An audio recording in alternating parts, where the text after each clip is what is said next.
بسم اللہ الرحمن الرحیم۔ السلام علیکم پیارے دوستو، آج ہم آپ کو سنائیں گے حضرت امام جعفر صادق رضی اللہ تعالی عنہ کی نیاز کی کہانی، یعنی کنڈوں کی نیاز کی کہانی، جسے سن کر آپ سب کا ایمان تازہ ہو جائے گا انشاءاللہ۔ پیارے دوستو، ایک شہر میں ایک غریب انسان لکڑیاں کاٹ کر بڑی مشکل سے اپنا گزر بسر کرتا تھا۔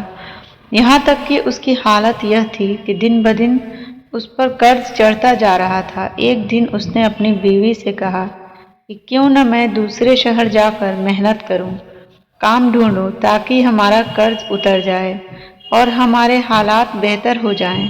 اس کی بیوی نے کہا اگر آپ کی مرضی ہے تو ٹھیک ہے، میں آپ کے لیے دعا کروں گی، یقیناً اللہ تعالی ہماری مدد فرمائیں گے۔ بس وہ شخص وہاں سے دوسرے شہر کی جانب نکل گیا۔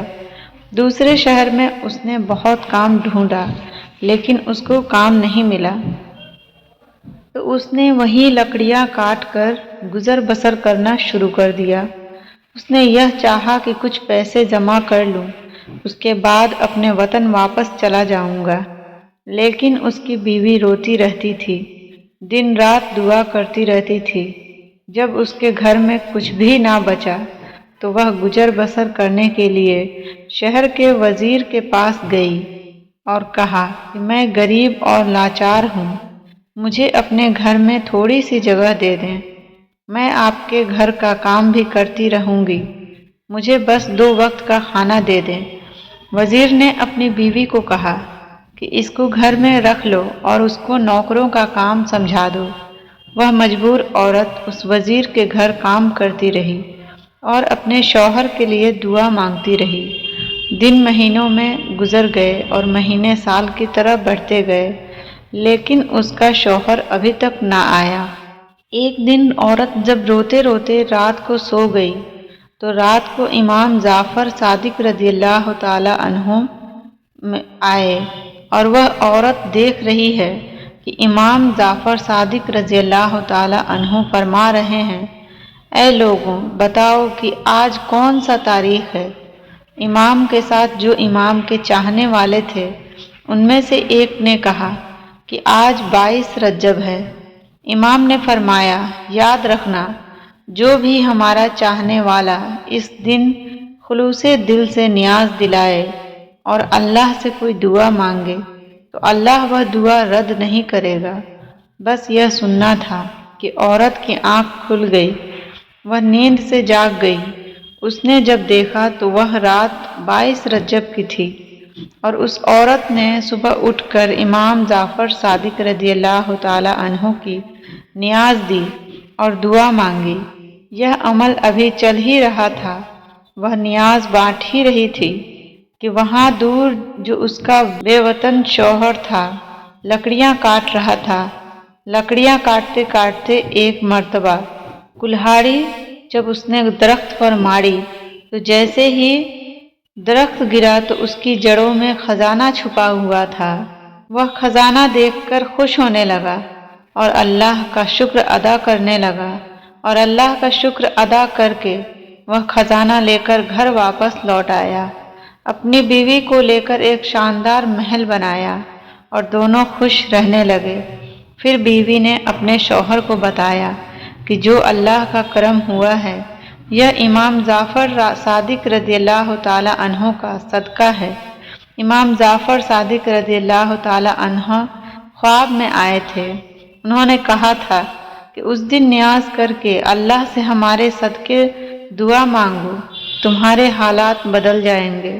وہ دونوں میاں بیوی اس دن امام جعفر صادق رضی اللہ تعالی عنہ کی نیاز کرتے۔ ایک دن وزیر کی بیوی چھت پر گئی، دور سے دیکھا کہ ایک عالیشان گھر بنا ہوا ہے۔ اپنی کنیز سے اس نے پوچھا کہ یہ اتنا شاندار محل کس کا ہے؟ کنیز میں سے ایک کنیز نے کہا، اے شہزادی، یہ آپ کی اس کنیز کا گھر ہے جو آپ کے یہاں کچھ دیر تک کام کرتی رہی تھی۔ شہزادی نے کہا، اتنا بڑا محل اس نے کیسے بنا لیا؟ جاؤ اس کو بلاؤ۔ کنیز جاتی ہے اور اس عورت کو بلا کر لے آتی ہے۔ वो औरत इमाम जाफ़र सादिक रज़ी अल्लाह ताला अन्हो का पूरा वाक़या उन सब के सामने बयान कर देती है।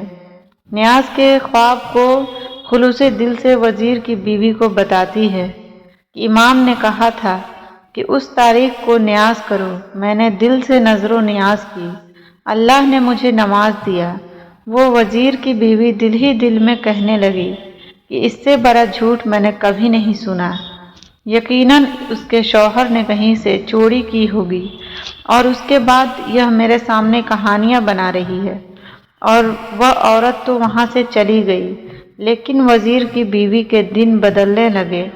अचानक से नायब वज़ीर, जो वज़ीर से हसद रखता था, उसने बादशाह को भड़काना शुरू कर दिया और बादशाह ने वज़ीर को बुलाकर पूरा हिसाब मांगा। वज़ीर जब हिसाब देने लगा तो हिसाब सही से नहीं दे पाया। नायब वज़ीर ने कहा कि बादशाह सलामत, मैंने कहा था ना, यह आपकी पीठ पीछे आपको नुकसान पहुंचा रहा है। बस यह सुनकर बादशाह को गुस्सा आ गया और बादशाह ने उस वज़ीर को निकाल दिया और कहा कि अब तुम हुकूमत के महल में नहीं रहोगे, जाओ अपने लिए और काम ढूंढ लो। वज़ीर अपनी बीवी को लेकर शहर से बाहर जा ही रहा था तो रास्ते में दोनों को भूख लग गई। उन्होंने तरबूज खरीदा, उस तरबूज को अपने रुमाल में बांध लिया ताकि किसी साहिल के किनारे जाकर खाएंगे। और उधर जो बादशाह का बेटा शिकार पर गया था, शाम हो गई मगर वह वापस नहीं आया। बादशाह बहुत परेशान था। इतने में नायब वज़ीर ने कहा कि बादशाह सलामत, मुझे लगता है कि उस वज़ीर ने जिसको आपने निकाला था, कहीं उस वज़ीर ने आपके शहजादे को नुकसान तो नहीं पहुंचा दिया। बादशाह को गुस्सा आया। बादशाह ने अपने सिपाहियों को बुला लिया और कहा, जाओ उस वज़ीर को पकड़कर हमारे पास ले आओ। अगर उसने मेरे बेटे को नुकसान पहुंचाया है तो मैं उसे नहीं छोड़ूंगा। सिपाही उस वज़ीर को ढूंढते ढूंढते उस वज़ीर के पास पहुंच गए और पूछा कि शहजादा कहाँ है। तो उस वज़ीर ने कहा कि मुझे क्या मालूम। तो सिपाहियों ने उस वज़ीर को और उसकी बीवी को बादशाह की खिदमत में पेश कर दिया। बादशाह ने जब वज़ीर के हाथ में रुमाल में कुछ बंधा हुआ देखा तो बादशाह ने कहा कि रुमाल में क्या है। तो वज़ीर ने कहा कि तरबूज है। बादशाह ने कहा कि खोलो। इसको जैसे ही उसको खोला गया तो उसमें शहजादे का सर था। बादशाह की आंखों में खून उतर आया। बादशाह ने कहा कि इस वज़ीर और इसकी बीवी को कैद कर दो, सुबह इन दोनों के सर को तन से जुदा कर दिया जाएगा। वज़ीर रोता रहा कि मैंने कुछ नहीं किया, लेकिन बादशाह ने कुछ ना सुना। जब उन दोनों को कैद खाने में डाल दिया गया, दोनों मियाँ बीवी रो रहे थे। वज़ीर रोते रोते कहता रहा कि अचानक से हमारे साथ इतना बुरा क्यों हो रहा है। यकीनन मुझसे कोई गुनाह हुआ है जिसकी यह सज़ा है। इतने में वज़ीर की बीवी रो कर कहने लगी कि बुरा तुमसे नहीं बल्कि मुझसे हुआ है। तुम्हें याद है हमारे यहाँ एक नौकरानी थी, वह कल मेरे पास आई थी। आज वह शहजादी की तरह रहती है। मैंने जब उससे पूछा कि इतने पैसे कहाँ से आए तो उसने कहा कि इमाम जाफ़र सादिक रज़ी अल्लाह ताला अन्हो ख्वाब में आए थे। उन्होंने कहा कि मेरी नज़र करो और फिर दुआ मांगो, अल्लाह तुम्हारे हालात बदल देगा। मैंने उसकी बात को झूठा समझा और मुझे लगता है कि तभी से हमारे हालात बदल चुके हैं। तो वज़ीर ने कहा, ए बदबख्त औरत, इससे बड़ा गुनाह क्या होगा। तुमने इमाम की बात पर शक किया। तौबा करो। और मिलकर दोनों मियाँ बीवी तौबा करने लगे और दोनों ने यह दुआ कर ली, ऐ मेरे अल्लाह, अगर हम दोनों की रिहाई मिल गई तो हम हर साल 22 रजब को इमाम जाफ़र सादिक रज़ी अल्लाह ताला अन्हो की नियाज़ करेंगे। बस दोनों यह दुआ मांग कर रो रो कर सो गए। सुबह का सूरज तुलू हुआ तो अचानक उस बादशाह का बेटा यानी शहजादा घूमता फिरता अपने महल को आ पहुंचा। बादशाह शहजादे को देखकर हैरान हो गया और कहने लगा, तुम कहाँ थे। शहजादा कहने लगा, मैं तो शिकार पर गया था। बादशाह हैरत से पूछने लगा, फिर यह सर किसका था। जाओ जल्दी से वजीर और उसकी बीवी को बुला लाओ।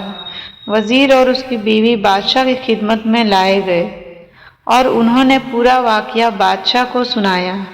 बादशाह ने इमाम जाफर सादिक रज़ियल्लाहु ताला अन्हो की आज से हर साल मैं भी मेरी सल्तनत जहाँ जहाँ है वहाँ इमाम जाफर सादिक रज़ियल्लाहु ताला अन्हो की नियाज दी जाएगी। और वजीर को वापस अपने ओहदे पर कायम कर दिया और नायब वजीर को अपनी सल्तनत से निकाल दिया। प्यारे दोस्तों, यह नियाज करना 22 रजब के दिन ही करना यह ज़रूरी नहीं है। आप इस नियाज को 15 तारीख को भी कर सकते हैं, 15 रजब को भी कर सकते हैं। तो उम्मीद करते हैं कि आपको आज की यह वीडियो पसंद आई होगी। इस वीडियो को, इस कहानी को आप लोग सभी मुसलमानों तक ज़रूर पहुँचाएँ। और अभी तक आपने हमारे चैनल नूरे जन्नत को सब्सक्राइब नहीं किया है तो सब्सक्राइब करके साथ में लगे बेल आइकन को ज़रूर दबा दें। तो फिर मिलते हैं एक नई वीडियो के साथ, तब तक के लिए अल्लाह हाफिज़।